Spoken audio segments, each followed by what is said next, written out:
2024 പഠന ഭാഗമായ പ്രഭാഷകന്റെ പുസ്തകം അധ്യായം 38 ഭാഗം 1. ചോദ്യം 1. ആരെ ബഹുമാനിക്കുക എന്നാണ് ഒന്നാം വാക്യത്തിൽ പറയുന്നത്? ഉത്തരം വൈദ്യനെ.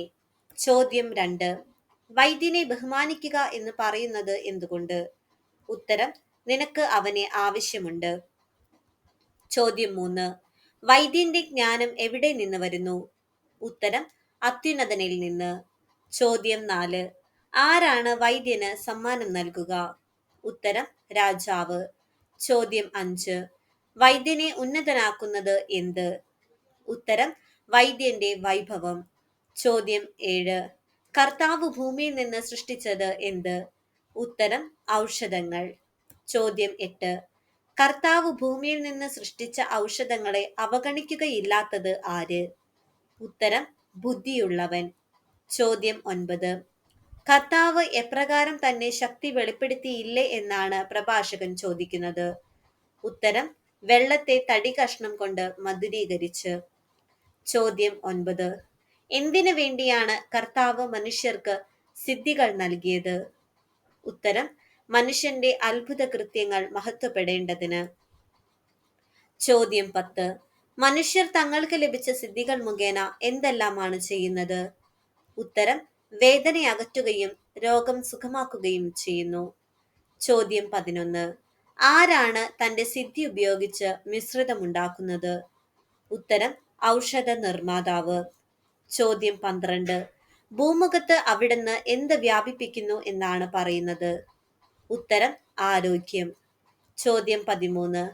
മകനെ രോഗം വരുമ്പോൾ എപ്രകാരം കർത്താവിനോട് പ്രാർത്ഥിക്കുക എന്നാണ് പറയുന്നത്? ഉത്തരം ഉദാസീനനാകാതെ. ചോദ്യം 14. എപ്രകാരം നേരായ മാർഗത്തിലേക്ക് തിരിയുക എന്നാണ് പറയുന്നത്? ഉത്തരം തെറ്റുകൾ തിരുത്തി. ചോദ്യം 15. എവിടെ നിന്ന് പാപം കഴുകിക്കളയുക എന്നാണ് പറയുന്നത്? ഉത്തരം ഹൃദയത്തിൽ നിന്ന്. ചോദ്യം 16. എന്തെല്ലാം സമർപ്പിക്കുക എന്നാണ് 11 വാക്യത്തിൽ പറയുന്നത്? ഉത്തരം സുരഭില ബലിയും സ്മരണാംശമായി നേർന്ന മാവും. ചോദ്യം 17. കാഴ്ചവസ്തുക്കളിൽ എപ്രകാരം എണ്ണ പകരുക എന്നാണ് പറയുന്നത്? ഉത്തരം കഴിവിനൊത്ത്. ചോദ്യം 18. ആർക്ക് അർഹമായ സ്ഥാനം നൽകുക എന്നാണ് പറയുന്നത്? ഉത്തരം വൈദ്യന്. ചോദ്യം 19. ആരാണ് വൈദ്യനെ നിയോഗിച്ചത്? ഉത്തരം കർത്താവ്. ചോദ്യം 20. വൈദ്യന്റെ കൈകളിൽ എന്ത് സ്ഥിതി ചെയ്യുന്ന അവസരമുണ്ട് എന്നാണ് പറയുന്നത്? ഉത്തരം വിജയം. ചോദ്യം 21. എപ്രകാരം ജീവൻ രക്ഷിക്കാൻ കർത്താവിന്റെ അനുഗ്രഹത്തിന് വേണ്ടി വൈദ്യൻ കർത്താവിനോട് പ്രാർത്ഥിച്ചിട്ടുണ്ട് എന്നാണ് പറയുന്നത്? ഉത്തരം രോഗം നിർണയിച്ച് സുഖപ്പെടുത്തി. ചോദ്യം 21. ആർക്കാണ് വൈദ്യസഹായം തേടേണ്ടി വരുന്നത്? ഉത്തരം സ്രഷ്ടാവിന്റെ മുൻപിൽ പാപം ചെയ്യുന്നവന്. ചോദ്യം 22. മകനെ ആരെ ഓർത്ത് കരയുക എന്നാണ് 16 വാക്യത്തിൽ പറയുന്നത്? ഉത്തരം മരിച്ചവനെ. ചോദ്യം 23. എപ്രകാരം എന്ന പോലെ മരിച്ചവനെ ഓർത്ത് വിലപിക്കുക എന്നാണ് പറയുന്നത്? ഉത്തരം കഠിന വേദന കൊണ്ട്. ചോദ്യം 24. മരിച്ചവന്റെ മൃതദേഹം എപ്രകാരം സംസ്കരിക്കുക എന്നാണ് പറയുന്നത്? ഉത്തരം സമർഹമായി. ചോദ്യം 25. മരിച്ചവന്റെ മൃതദേഹം സമർഹമായി സംസ്കരിക്കുന്നതിൽ എന്ത് കാണിക്കരുത് എന്നാണ് പറയുന്നത്? ഉത്തരം ഉദാസീനത. ചോദ്യം 26. നിന്റെ കരച്ചിൽ എപ്രകാരമുള്ളതായിരിക്കട്ടെ എന്നാണ് 17 വാക്യത്തിൽ പറയുന്നത്?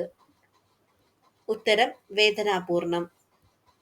ചോദ്യം 27. നിന്റെ വിലാപം എപ്രകാരമുള്ളതായിരിക്കട്ടെ എന്നാണ് 17 വാക്യത്തിൽ പറയുന്നത്? ഉത്തരം തീക്ഷ്ണതയുള്ളതും. ചോദ്യം 28. ആരും ആക്ഷേപിക്കാതിരിക്കാൻ മരിച്ചവന്റെ യോഗ്യതയ്ക്ക് അനുസൃതം എത്ര ദിവസം ദുഃഖം ആചരിക്കുക എന്നാണ് പറയുന്നത്? ഉത്തരം 1-2 ദിവസം. ചോദ്യം 29. മരണത്തിൽ കലാശിക്കുന്നത് എന്ത്? ഉത്തരം ദുഃഖം. ചോദ്യം 30. ശക്തി കെടുത്തുന്നത് എത്തുന്നത് എന്ത്? ഉത്തരം ഹൃദയവേദന. ചോദ്യം 31. ദുഃഖം ക്ഷമിക്കുകയില്ലാത്തത് എവിടെ? ഉത്തരം വിനാശത്തിൽ. ചോദ്യം 32. ദരിദ്രന്റെ ജീവിതം എന്ത് നിറഞ്ഞതാണ്? ഉത്തരം ഹൃദയഭാരം. ചോദ്യം 33. നിന്റെ ഹൃദയം എന്തിന് അധീനമാകരുത് എന്നാണ് പറയുന്നത്? ഉത്തരം ദുഃഖത്തിന്. ചോദ്യം 34. എന്ത് ഓർത്ത് ദുഃഖത്തെ അകറ്റിക്കളയുക എന്നാണ് പറയുന്നത്? ഉത്തരം ജീവിതാന്തം. ചോദ്യം 35. എന്ത് അസാധ്യമെന്ന് ഓർക്കുക എന്നാണ് 21 വാക്യത്തിൽ പറയുന്നത്? ഉത്തരം തിരിച്ചുവരവ്. ചോദ്യം 36. ആർക്ക് നന്മയും ചെയ്യുന്നില്ല എന്നാണ് പറയുന്നത്? ഉത്തരം മരിച്ചവർക്ക്. നിങ്ങൾക്കായുള്ള ഇന്നത്തെ ചോദ്യം: വൈദ്യനെ നിയോഗിച്ചത് ആരാണ്? നിങ്ങളുടെ ഉത്തരം കമന്റായി രേഖപ്പെടുത്തുക.